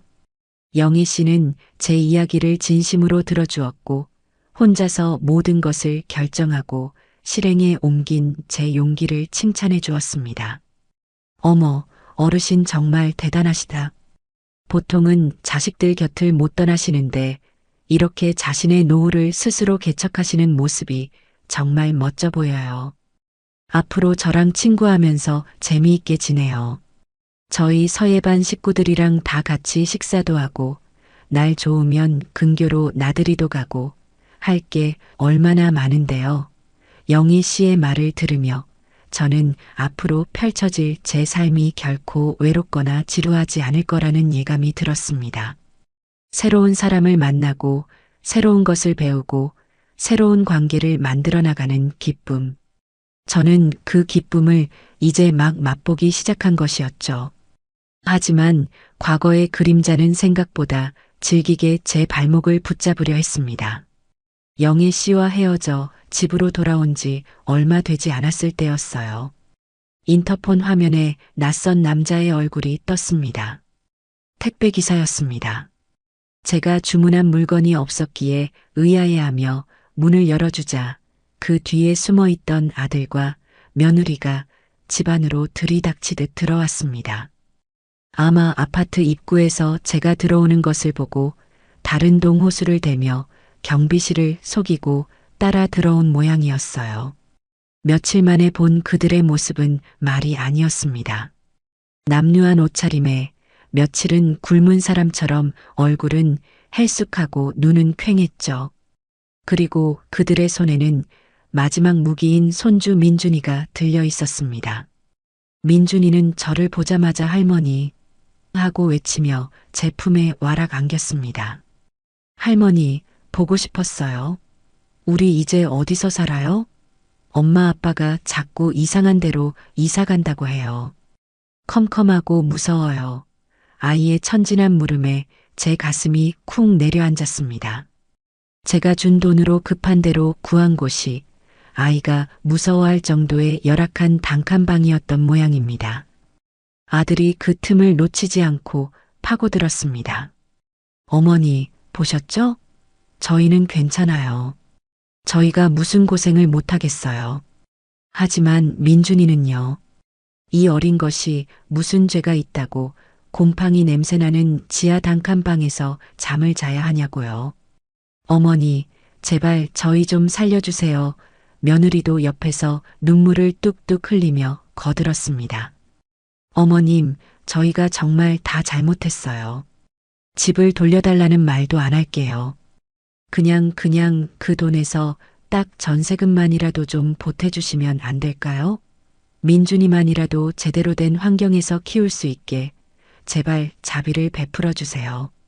그들은 이제 집을 되찾겠다는 허황된 꿈은 버리고 돈을 요구하는 것으로 전략을 바꾼 것이었습니다. 손주를 방패 삼아 제 동정심에 호소하는 그들의 모습은 처량하기 짝이 없었지만 제 마음은 더 이상 흔들리지 않았습니다. 저는 민준이를 품에 꼭 안은 채 아이의 눈을 보며 다정하게 말했습니다. 민준아, 걱정 마. 할머니가 우리 민준이 앞으로 자주 보러 갈게. 맛있는 것도 많이 사주고 장난감도 사주고 주말에는 동물원도 가자. 할머니랑 민준이랑 둘이서만. 알았지? 아이는 제 말에 고개를 끄덕였고 그제야 조금 안심하는 듯 보였습니다. 저는 민준이를 소파에 앉히고 장난감을 쥐어준 뒤 자리에서 일어나 현관문 앞에 서 있는 아들 내외를 향해 걸어갔습니다. 그리고 제 인생의 마지막 판결을 내렸습니다. 내가 너희에게 마지막 배려로 이사 비용과 한 달치 월세를 주었지. 하지만 그것은 너희의 새로운 시작을 위한 최소한의 자금이었지. 너희의 게으름과 무능함을 위한 미천이 아니었다. 너희는 아직 젊고 건강하다. 손과 발이 멀쩡하고 일을 할 능력도 있지. 너희가 지금 그 지하 단칸방에 있는 것은 내 탓이 아니라 너희 스스로가 너희의 인생을 그렇게 만든 결과물이야. 제 단호한 목소리에 아들과 며느리는 아무 말도 하지 못했습니다. 저는 말을 이었습니다. 나는 내 남은 인생을 그리고 내 손주의 미래를 위해 이 돈을 쓸 것이다. 너희에게 줄 돈은 단 한 푼도 없어. 이제 와서 부모 노릇, 자식 노릇을 운운하지 마라. 너희 스스로의 힘으로 일어서서 너희 아들에게 떳떳한 부모가 되는 모습을 보여주는 것. 그것이 너희가 할 수 있는 유일한 속죄다. 저는 현관문을 활짝 열었습니다. 그리고 그들을 향해 턱짓으로 밖을 가리켰습니다. 이제 돌아가거라. 그리고 다시는 나를 찾아오지 마. 민준이는 내가 따로 연락해서 만나겠다. 여긴 너희가 함부로 드나들 수 있는 곳이 아니야. 내 집이다. 제 마지막 선언에 아들과 며느리는 모든 것을 포기한 듯 허탈한 표정으로 말없이 돌아서서 집을 나갔습니다. 저는 그들이 사라지는 것을 확인하고 현관문을 닫고 이중으로 잠금 장치를 걸었습니다. 모든 폭풍이 지나가고 집안에는 다시 완벽한 고요함이 찾아왔습니다. 소파에서 장난감을 가지고 놀던 민준이가 제게 달려와 물었습니다. 할머니, 엄마 아빠 어디 갔어? 저는 아이를 번쩍 안아들고 창가로 다가갔습니다. 엄마 아빠는 이제 씩씩하게 일하러 갔어. 우리 민준이 맛있는 거 많이 사주시려고. 자, 이제 우리 민준이랑 할머니랑은 뭐라고 놀까? 아이스크림 먹으러 갈까? 제 말에 민준이는 신이 나서 박수를 쳤습니다. 그 아이의 해맑은 웃음소리를 들으며 저는 제 선택이 단 하나도 틀리지 않았음을 다시 한번 확신했습니다. 과거와의 질긴 악연을 완전히 끊어낸 저는 이제 오직 미래를 향해 제 소중한 손주와 새로 만난 친구들과 함께 제2의 인생을 힘차게 살아갈 것입니다.